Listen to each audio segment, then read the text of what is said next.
चलिए हम नया चैप्टर स्टार्ट कर रहे हैं आज, बुक्स ऑफ ओरिजिनल एंट्री। जिसे हम सिंपली ये कह सकते हैं, आज हम जनरल बुक बनाना स्टार्ट करेंगे। जनरल बुक का चैप्टर सीखेंगे जिसमें हम जनरल एंट्रीज करना सीखेंगे। आज इसका थ्योरेटिकल पोर्शन पढ़ेंगे बस, अगली क्लास से इसका प्रैक्टिकल पोर्शन स्टार्ट करेंगे। आज थ्योरी देखते हैं कि जनरल होती क्या है, इसके क्या क्या एडवांटेजेस है, क्या प्रोसीजर है, क्या इसके लिमिटेशंस है। तो जब हम शुरुआत करते हैं इसकी, सबसे पहले हम देखेंगे कि ये जनरल एंट्री होती क्या है। तो इसका एक नाम तो होता है books of original entry. Books of original entry से इसलिए कहा जाता है क्योंकि सबसे पहले जब रिकॉर्डिंग की स्टार्ट होती है, यानी सबसे पहले जब रिकॉर्डिंग की जाएगी किसी भी ट्रांजेक्शन की, वो की जाती है जनरल में। आपको प्रोसेस पता है कि सबसे पहले सोर्स डॉक्यूमेंट तैयार होते हैं, सोर्स डॉक्यूमेंट से हम वाउचर्स तैयार करते हैं, फिर रिकॉर्डिंग का प्रोसेस स्टार्ट होता है। और रिकॉर्डिंग का सबसे पहला बुक या सबसे पहली डॉक्यूमेंट जहां रिकॉर्डिंग की जाएगी वो जनरल बुक होती है, इसलिए इसे बुक्स ऑफ ओरिजिनल एंट्री कहा जाता है, क्योंकि सबसे पहली बार यही तो हो रही है। ये एक ऐसी बुक है जिसमें क्रोनोलॉजिकल ऑर्डर्स में रिकॉर्डिंग की जाती है based on the principles of double entry system. Chronological order का मतलब होता है डेट वाइज। हम ऐसे नहीं कर सकते कि हमने 10 तारीख की एंट्री पहले कर दी, 5 तारीख की बाद में की। इसमें डेट वाइज एंट्री की जाएगी, पहले 1 तारीख की, फिर 2 की, 3 की। ये होता है क्रोनोलॉजिकल ऑर्डर। और डबल एंट्री सिस्टम के प्रिंसिपल्स फॉलो किए जाएंगे। डबल एंट्री सिस्टम के प्रिंसिपल्स ये कहते हैं कि अकाउंट्स का एटलीस्ट 2 जगह इफेक्ट होगा, डेबिट साइड और क्रेडिट साइड। और जो भी रूल्स हैं रियल अकाउंट के, नॉमिनल अकाउंट के, पर्सनल अकाउंट के, हमें वो रूल्स फॉलो करने पड़ते हैं। अब ऐसा होता है कि अगर तो बिजनेस ऐसा है कि जो बहुत बड़ा साइज नहीं है उसका, तो उसकी डेली ट्रांजेक्शन इतनी ज्यादा नहीं होती है। तो बेसिकली जिस भी बिजनेस की ट्रांजेक्शन ज्यादा नहीं होती, उसे सिर्फ और सिर्फ एक जनरल बुक बनाने से उसका काम चल जाता है। सिर्फ एक जनरल बुक बना ले, यानी कि एक बड़ी सी बुक बना के, जिसे जैसे हम रफ नोट बुक बनाते हैं उसी में सारी एंट्री कर ले तो उसका काम चल जाता है। लेकिन अगर बहुत बड़ा बिजनेस है जिसके एक दिन में ही हजारों लाखों ट्रांजेक्शन हो जाती है, उसका एक बुक में एंट्री करने से काम नहीं चलेगा, क्योंकि बहुत ज्यादा ट्रांजेक्शन हो जाएंगे एक साल में। तो जो बड़ा बिजनेस है उसके लिए सूटेबल ये होता है कि वो सब जनरल्स बनाए। सब जनरल्स का मतलब ये है कि यही जो बड़ी सी जनरल बुक थी, इसको अलग अलग 7-8 हिस्सों में बांट देते हैं। यानी जो ट्रांजेक्शन्स बार बार रिपीट होती है, उनकी एक अलग जनरल बुक बना दे। जैसे कि सेल्स बार बार होती है, सेल्स बुक बन जाती है, परचेज बुक बन जाती है, cash book, purchase return, sales return, bills receivable, bills payable, और एक जनरल प्रॉपर। यानी ये 7 के अलावा जितनी भी ट्रांजेक्शन रहेगी वो जनरल प्रॉपर में जाएगी। तो उसमें ये है कि हमें एक बड़ी बुक बनाने के बजाय हम 7-8 छोटी छोटी बुक्स बना देते हैं जनरल एंट्री करने के लिए, अगर बहुत बड़ा बिजनेस है तो। अब यहाँ पे 2 बातें समझने की है। पहली चीज, ये कोई कंपल्शन नहीं है सब जनरल्स बनाने का। यानी कि जरूरी नहीं है कि मेरा बिजनेस बड़ा है तो मुझे 8 छोटे छोटे जनरल बुक्स बनानी पड़ेगी। वो मेरी मर्जी है, मैं चाहूं तो एक बड़ी बुक ही बना सकता हूं अगर मुझे वो काम आसान लगता है तो। दूसरी चीज, अगर मैं सब जनरल्स बना भी रहा हूं तो भी मुझे जरूरी नहीं है कि मैं ये 8 सब जनरल्स बनाऊं। यहाँ पे 8 ऑप्शंस अवेलेबल है। जो भी अकाउंटेंट है उसकी मर्जी होती है, वो इसमें से कितने भी सब जनरल्स बना सकता है। अगर मुझे ये लगता है कि बस मेरी कैश ट्रांजेक्शन ज्यादा होती है, तो मैं सिर्फ एक कैश बुक बना के एक जनरल प्रॉपर बना दूं। जनरल प्रॉपर का मतलब बाकी जितनी भी ट्रांजेक्शन्स बच गई वो इसमें आ जाएगी। ठीक है, इसके बाद आपका डाटा आता है।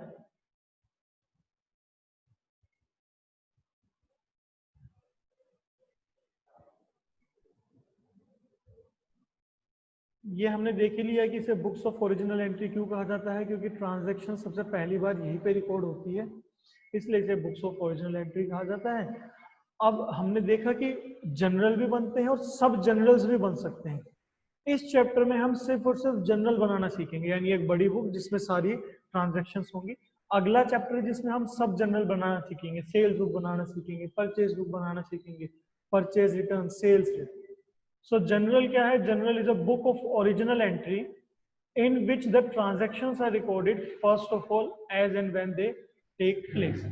अब तक हमने सारी theoretical चीजें पढ़ी।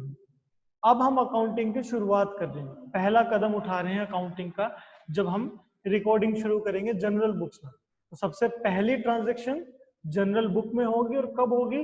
As and when they take place, यानी कि अभी अगर मेरा कोई लेन देन हुआ है एट प्रेजेंट, तो मैं फटाफट सोर्स डॉक्यूमेंट बनाऊंगा, फटाफट वाउचर बनाऊंगा, और उसको तब की तब जनरल बुक में एंट्री करूंगा। मैं ये नहीं करूंगा कि ट्रांजैक्शन तो आज हुई है और मैं 10 दिन बाद, 5 दिन बाद उसकी एंट्री करूं। तो जिस दिन ट्रांजैक्शन हुई है तभी की तभी जनरल बुक्स बनानी पड़ेगी।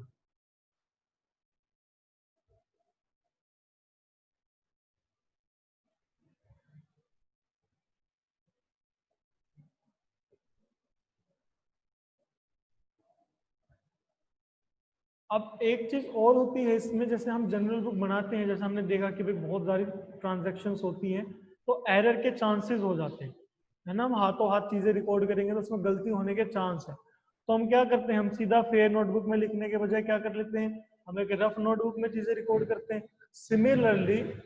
सिमिलरली जो यहाँ पे अकाउंटेंट होगा वो चाहे तो एक रफ बुक बना सकता है जनरल के लिए, जिसका नाम होता है वेस्ट बुक या फिर मेमोरेंडम बुक। ये भी कंपलसरी नहीं है, ये कोई लीगली कंपलसरी नहीं है कि किसी भी अकाउंटेंट को ये मेमोरेंडम बुक बनानी जरूरी ही है।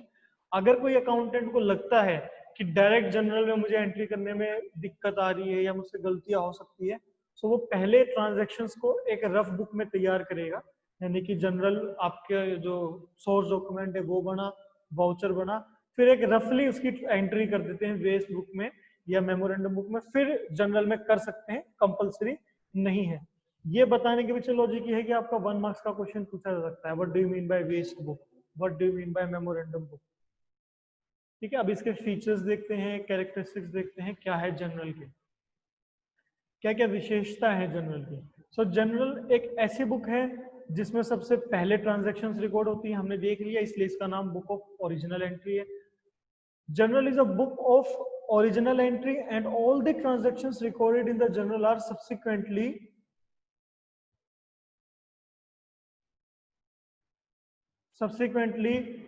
transferred to ledger.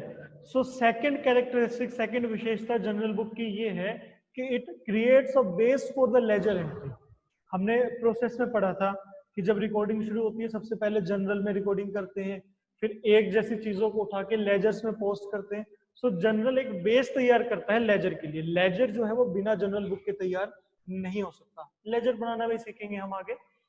General is a daily accounting record. हमें जैसे जैसे ट्रांजैक्शन होगी, डेली बेस पे ट्रांजैक्शन होगी तो डेली बेस पे जनरल बनाना पड़ेगा। हम ये नहीं कर सकते कि महीने के एंड में पूरे महीने की चीजें रिकॉर्ड करके फिर उसकी एंट्री कर दें।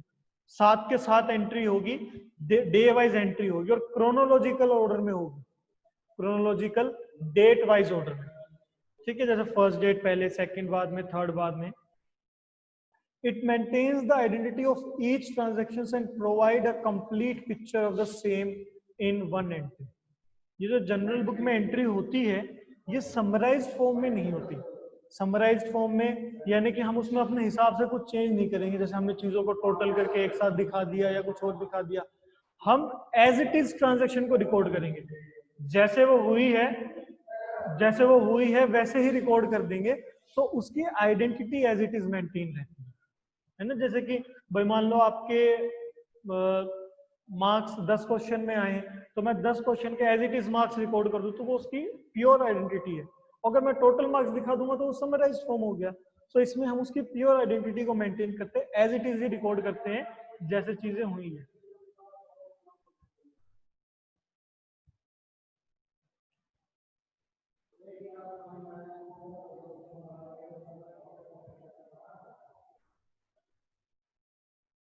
एक सेकंड,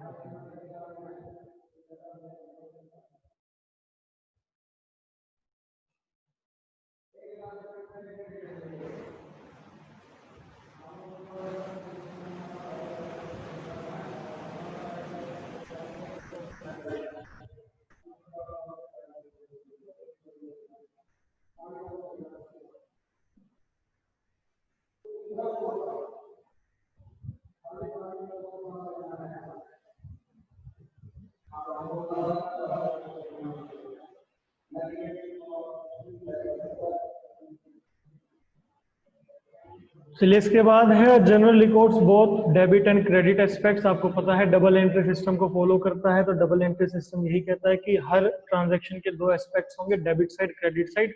तो इसमें दोनों ही चीजें रिकॉर्ड होगी।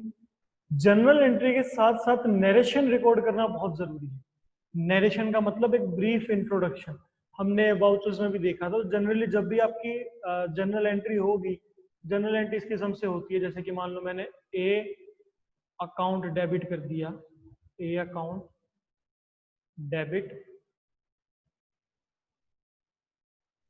और इस एंट्री कंप्लीट कर दी, क्रेडिट साइड में कुछ लिख दिया टू बी अकाउंट।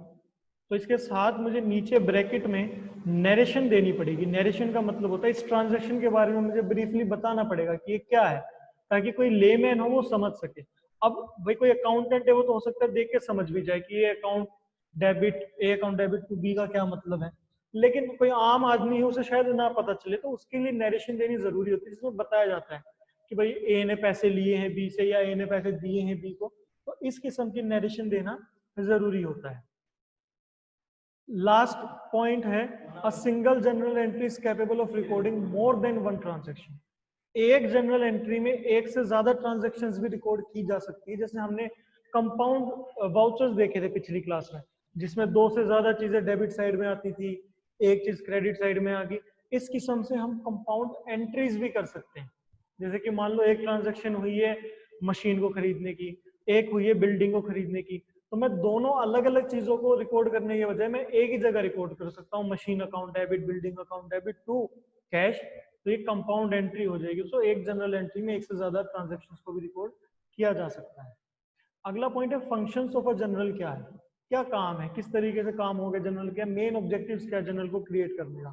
तो सबसे पहला है कि क्रोनोलॉजिकल रिकॉर्ड हो किसी भी ट्रांजैक्शन का, डेट वाइज रिकॉर्ड हो। दूसरा, दोनों चीजें रिकॉर्ड की जाए, डेबिट साइड भी क्रेडिट साइड भी। एक बेस तैयार करने में मदद करता है लेजर के लिए, ओरिजिनल आइडेंटिटी को मेंटेन करने में मदद करता है, ताकि बाद में हमें उसकी ओरिजिनल वैल्यू देखनी हो, ओरिजिनल एंट्री देखनी हो, तो हम जनरल से देख सकते हैं। एडवांटेजेस देख लेते हैं, क्या क्या फायदे हैं। फायदे हमने जो इसके कैरेक्टरिस्टिक्स देखे हैं उसी से पता लगा सकते हैं। देखो क्या फायदे हैं। एक तो general entry as and when they take place, यानी ट्रांजैक्शंस जैसे हुई है तभी रिकॉर्ड कर लेते हैं। सो उसमें भूलने के चांसेस कम हो जाते हैं। अगर मान लो हमें ये करना होता कि एक साल बाद एंट्री करनी है, एक महीने बाद एंट्री करनी है, तो एक महीने एक साल में हो सकता है हम एक दो चीजें भूल भी जाए। लेकिन क्योंकि तुरंत हाथों हाथ चीजें रिकॉर्ड होंगी, तो उसमें ओमिशन के चांसेस कम हो जाते हैं, चीजें भूलने के चांसेस कम हो जाते हैं। ये इसका एक फायदा है।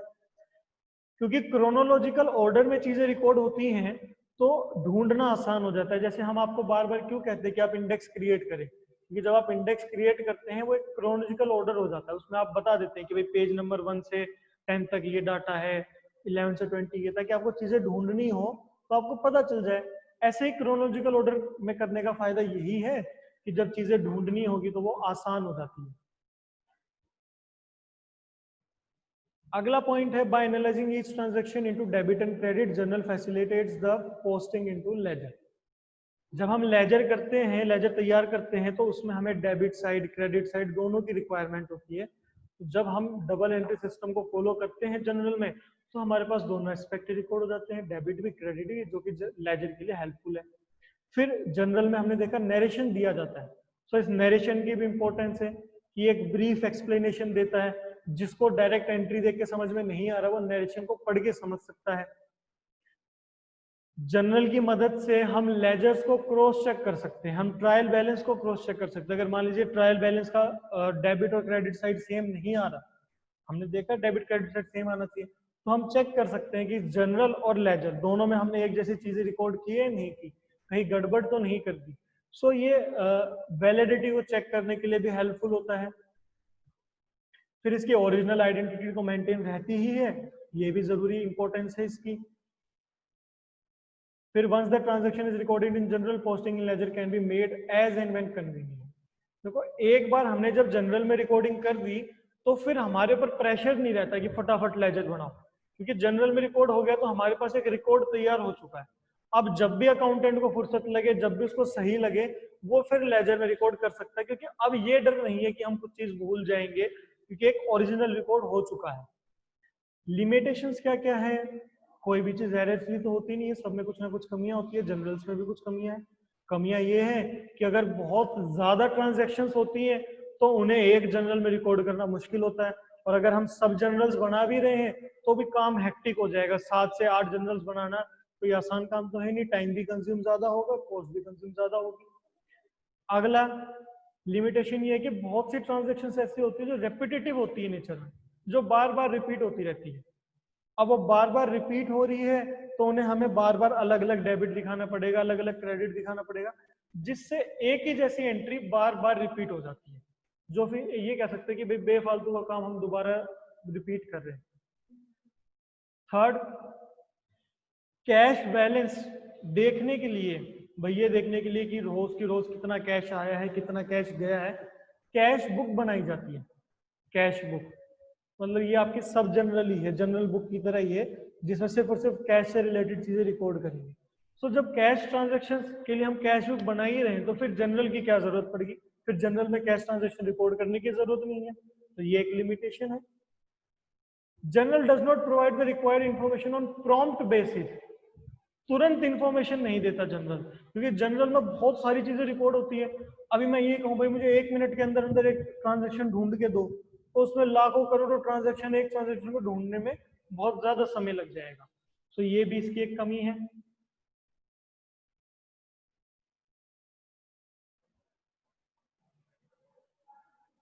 देखो ये होता है फॉर्मेट, अब तक तो हम ओरली कर रहे थे, ये इसका प्रॉपर फॉर्मेट होता है जनरल का। इसमें आप देखिए हमें एक बॉक्स बनाना पड़ेगा, बॉक्स में 5 डिवीजन करने हैं। एक डेट का डिवीजन करना है, एक पर्टिकुलर का डिवीजन करना है, ledger folio, amount, debit and credit. ये 5 चीजें मैं बताऊंगा क्या होती है। मैं बेसिकली एक बार आपको जनरल दिखा दूं होता किस किस्म से, ताकि थोड़ा सा समझने में आसान हो। जैसे ये क्वेश्चन है आपका, तो क्वेश्चन का ये बिजनेस ट्रांजैक्शंस दिए, इसकी जनरल एंट्री करनी है, तो इस किस्म से जनरल बनती है। देखो ये इस किस्म से जनरल बन रही है। इसमें क्या क्या चीजें हैं? एक तो क्रोनोलॉजिकल ऑर्डर में, देखो पहले 1 जनवरी आई, फिर 2 जनवरी, 4 जनवरी, 5 जनवरी, 3 जनवरी को कोई ट्रांजैक्शन नहीं होगी इसीलिए। एक इसमें आता है डेट का कॉलम, एक आता है पर्टिकुलर्स का, एक LF ledger folio, amount debit side, credit side. अब मैं आपको समझाता हूं सारी प्रोसीजर क्या है। सबसे पहले आपको एक अकाउंट के फॉर्म में चीजें रिकॉर्ड करनी है, डेट लिखनी है, पर्टिकुलर्स का मतलब होता है हम जनरल एंट्री करते हैं, इसमें पर्टिकुलर्स के नीचे जनरल एंट्री करेंगे। लेजर फोलियो क्या है? क्योंकि आपको पता है जनरल बुक से हम क्या करते हैं, लेजर तैयार करते हैं। सो ये ट्रांजैक्शन एज इट इज उठा के हमें लेजर में डालनी होती है।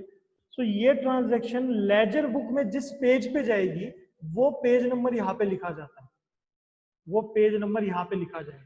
वो इसलिए लिखा जाएगा कि कल को मान लो कोई ट्रांजैक्शन गड़बड़ होगी और मैं लेजर में चेक करूं, लेजर में मैंने ट्रांजैक्शन देखकर मैं देखना चाहता हूं कि जनरल में ये एज इट इज ही थी, तो उसमें मेरे पास पेज नंबर रहेगा। उसमें मैं जब लेजर बनाएंगे ना तब उसमें जनरल फोलियो बनता है। लेजर में मैं जनरल का पेज नंबर लिख दूंगा कि भाई मैंने पेज नंबर 4 पे ये एंट्री की थी जनरल में, और जनरल में पेज नंबर 4 खोलूंगा और उसमें देखूंगा कि यहाँ पे मैंने लेजर में पेज नंबर 1 में एंट्री की थी, ताकि दोनों को हम कोरिलेट कर सकें। सो लेजर फोलियो का मतलब होता है कि आपको लेजर में जहां एंट्री करनी है वो नंबर लिखना है। क्वेश्चन में अगर लेजर फोलियो लिखा हुआ दे दे तो आप लिख देंगे, नहीं तो जैसे यहाँ ब्लैंक दिया है वैसे ब्लैंक छोड़ देंगे। अमाउंट 2 साइड की लिखी जाएंगी, एक डेबिट साइड की, एक क्रेडिट साइड की। जो चीज डेबिट हो रही है उसका अमाउंट डेबिट में लिखा जाएगा, जो चीज क्रेडिट हो रही है उसका अमाउंट क्रेडिट में लिखा जाएगा। यह है बेसिक स्ट्रक्चर। अब कोई भी एंट्री होगी उसमें एक तो डेबिट होगा, एक क्रेडिट होगा, कम से कम एक ज्यादा भी हो सकता है। तो उसको लिखने का तरीका क्या है? देखिए, जो भी अकाउंट डेबिट होता है उसे लिखा जाता है ऊपर इस किस्म से, कैश अकाउंट डेबिट, कोने में दिखाएंगे डेबिट, डेबिट का शॉर्ट होता है DR डॉट। जो भी अकाउंट डेबिट होगा, मशीनरी अकाउंट डेबिट हो रही है, मशीनरी अकाउंट, अकाउंट पूरा नहीं लिखते, शॉर्ट में यूज करते हैं A/C। डेबिट, डेबिट आपको कोने में लिखना है। एक चीज ध्यान रखनी है कि पर्सनल अकाउंट जो होते हैं, पर्सनल अकाउंट आपको पता है किसी व्यक्ति के नाम से कैपिटल, ड्रॉइंग्स, किसी कंपनी के नाम से, बैंक, इनमें अकाउंट वर्ड यूज नहीं होगा, इनमें अकाउंट वर्ड यूज नहीं होगा, ये रूल है इसका। जैसे आप यहाँ पे देखें रवि, रवि व्यक्ति का नाम है, पर्सनल अकाउंट है, यहाँ पे मैंने साथ में, मैंने क्या मतलब बुक में साथ में अकाउंट नहीं लिखा हुआ। सो पर्सनल अकाउंट के साथ आप अकाउंट नहीं लिखेंगे, उसके अलावा जितने भी अकाउंट्स उसके साथ में आप अकाउंट वर्ड यूज करेंगे।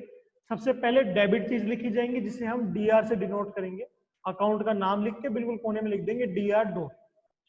क्रेडिट के लिए हम सीआर डॉट यूज नहीं करेंगे, क्रेडिट के लिए हम लिखेंगे टू, जो भी चीज क्रेडिट में आएगी उसमें लिख देंगे टू, यानी कि परचेज डेबिट हुआ है, डेबिट किससे हुआ है, कैश से डेबिट हुआ है, टू कैश।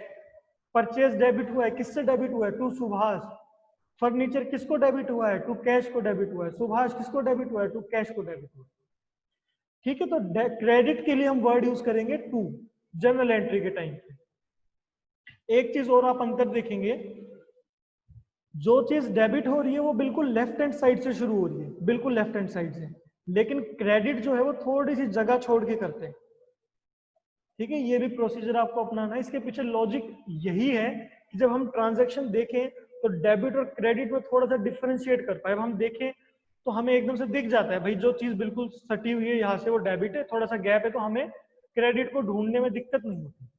तो ये चीजें ध्यान रखेंगे। पहली चीज, पर्सनल अकाउंट के साथ अकाउंट वर्ड यूज नहीं करेंगे।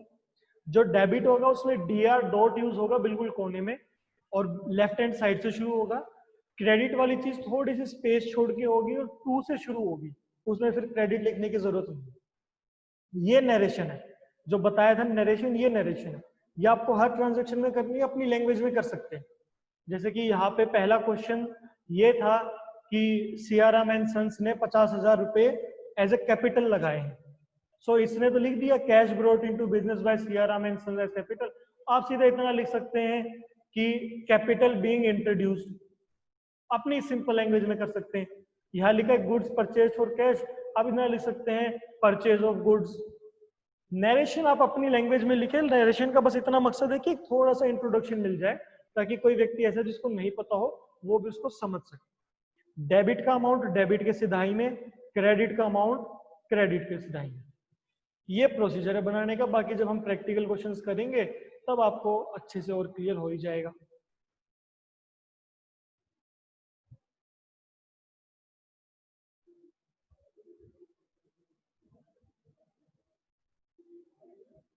ये स्टेप्स ऑफ जो जनरलाइजिंग दिए हुए हैं,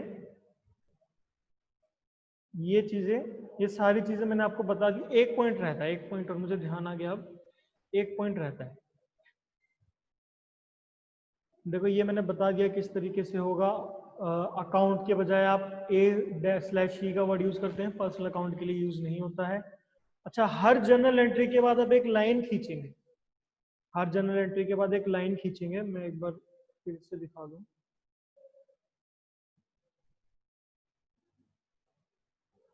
देखो जैसे यहाँ पे आप देख पा रहे हो,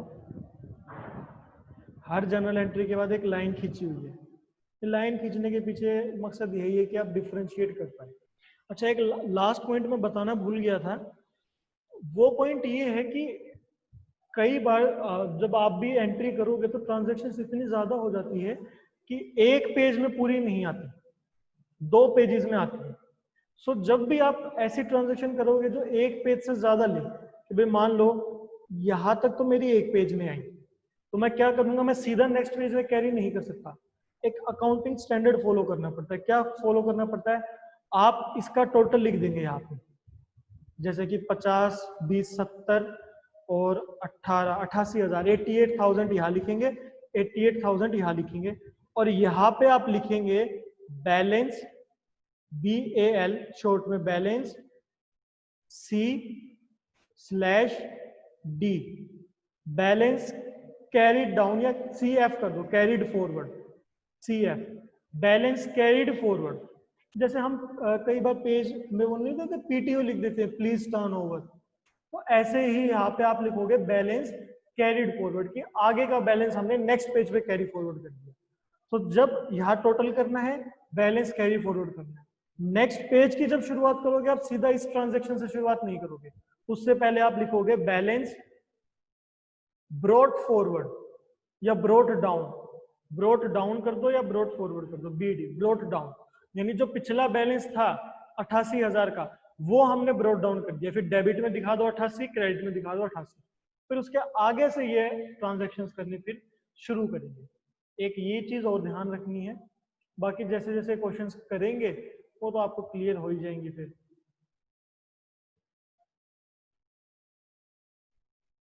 तो यहाँ पे आपके यही पॉइंट्स बताए हुए हैं सारे, ये जो कैरी डाउन का पॉइंट था, एक सेकेंड, ये कैरी डाउन का पॉइंट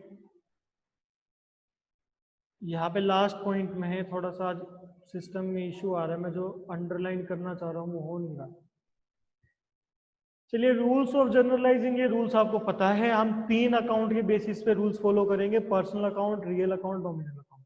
सबसे पहले आपको ट्रांजैक्शंस देखनी है, ये देखना है ट्रांजैक्शन में कौन कौन से अकाउंट इन्वॉल्व है, फिर देखना है nature of account, personal account है, रियल है या नॉमिनल है। पर्सनल अकाउंट में रूल फॉलो होगा debit the receiver, credit the giver. Real account में debit what comes in, credit what goes out. Nominal account में debit all expenses and losses, credit all income and gain. आप चाहे तो modern approach भी follow कर सकते हैं, जिसमें 5 टाइप के अकाउंट्स होते हैं जिसे हम क्लियर से याद रखते हैं। सी से कैपिटल, एल से लाइबिलिटी, ई से एक्सपेंस, ए से एसेट्स, आर से रेवेन्यू। एक्सपेंस और एसेट्स का बैलेंस डेबिट होता है, आप उसमें ये रूल फॉलो करेंगे, जब भी एक्सपेंस और एसेट्स बढ़ेंगे उसे आप डेबिट कर देंगे, घटेंगे तो क्रेडिट कर देंगे। उसके अलावा जो 3 अकाउंट्स हैं वो जब भी बढ़ेंगे तो क्रेडिट, नहीं तो डेबिट। आप दोनों में से कोई भी एक सिस्टम फॉलो करें, लेकिन करे एक ही, ये ना करे कि दोनों को मिक्स कर दे। ठीक है, ऐसा ना नहीं करना कि मॉडर्न और ट्रेडिशन को मिक्स कर दे, जनरली बच्चे यही करते हैं। तो मैं यही कहूंगा कि आप जो है ये ट्रेडिशनल सिस्टम फॉलो करें, रियल, पर्सनल, नॉमिनल का।